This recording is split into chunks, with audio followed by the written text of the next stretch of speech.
Ever look at something in our world, and I mean really look at it, and just think, why? Why is it like this? From the keyboard right in front of you to the apps on your phone, sometimes the best idea just doesn't win. Well, today we're going to pull back the curtain on the powerful, kind of hidden force that explains why. All right, so let's kick this off with a puzzle that's literally hiding in plain sight. Go on, look down at your keyboard, right now. That QWERTY layout, it feels totally random, doesn't it? Well, here's the wild part. It was actually designed to slow you down. So the big question is, why on earth are we all still using it? I mean, on one hand, you've got QWERTY. It was built to stop the little metal arms on old-school typewriters from getting tangled up. And on the other hand, you have modern layouts designed for one thing, pure speed. It's a no-brainer which one is better for us today. And yet, here we are, still tapping away on QWERTY.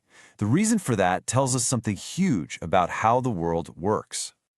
So the secret behind our weird keyboards and a ton of other things is a concept called path dependence. And I promise it's way simpler than it sounds.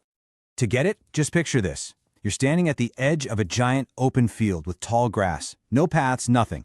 The very first person who needs to get across just picks a random route. And as they walk, their footsteps press down the grass, creating a super faint little trail. Okay, now the next person comes along. They see that faint trail and think, well, that looks a little easier than wading through all that tall grass. So they follow it, and they make the path just a tiny bit deeper. By the time the 10th person shows up, it's not a faint trail anymore. It's the path. It's the default choice. Pretty soon, that path is so worn in that nobody even bothers to look around for a shorter, smarter route that might be just a few feet away. And that's it. That's the core idea. An early choice, sometimes a completely random one, gets locked in just because it got there first. And that's the whole ball game, right there. History isn't just a bunch of stories, it's an active force. It means we don't always end up with the best possible option. A lot of the time we end up with the one that just got a head start, often for reasons that make zero sense today. But, okay, how does a simple path become, well, a prison? It's not just that we're lazy. There's a really powerful engine driving all of this. It's all about the feedback loop. It's this principle called increasing returns, which is just a fancy way of saying it's like a snowball rolling downhill. A few people started using QWERTY, so companies made more QWERTY typewriters. Then typing schools started teaching QWERTY. So if you wanted a job, you had to learn QWERTY. See the loop? Every new person who used it made QWERTY more valuable, which then pulled in even more people. The snowball just gets bigger and bigger until it's an avalanche that flattens any competition. At this point, that path in the grass is basically a 4-lane highway paved with concrete. Even if some genius invents a keyboard layout that's twice as fast, the cost to change, what economists call switching costs, is just insane. I mean, think about it. Retraining millions of people, replacing every single keyboard on the planet, it's just not going to happen. The old, less efficient path is locked in for good. Now, here's where it gets really mind-bending. This isn't just some quirky trivia about keyboards. Once you know what to look for, you start seeing this pattern everywhere. It's one of those things you just can't unsee. Remember the old VHS versus Betamax war? By pretty much every technical measure, Betamax was the better format. But VHS played a smarter game early on.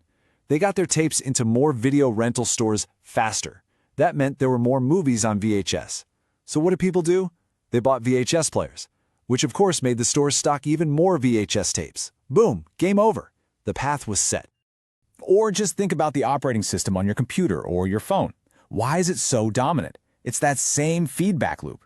A ton of people use it, so developers want to make apps for it. That huge library of apps then attracts even more people to use it. The leader just keeps on winning, locking everyone else out. And it's the exact same reason we have giant social media platforms. I mean, why are you on the network you're on? Probably because your friends are already there. The platform's value comes from how many people are on it.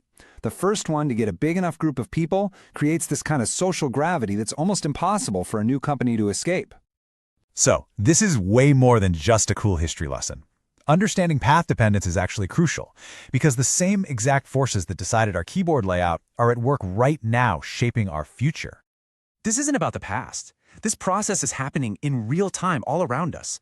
The small, seemingly insignificant choices we're all making today, the tech we decide to use, the standards we agree on, those are the choices that are carving out the paths for tomorrow. And the stakes are huge. We're talking massive implications for everything. The early standards we're setting for artificial intelligence, the kind of renewable energy grids we decide to build, even the way we design our cities. A small choice we make today for convenience could literally lock in the next 100 years onto a path that's incredibly difficult, if not impossible, to ever leave. And that leaves us with one last, really big thought. Every single day we are all walking through that open field. So the question we have to ask ourselves is this: what paths are we creating right now? And more importantly, where are they taking us?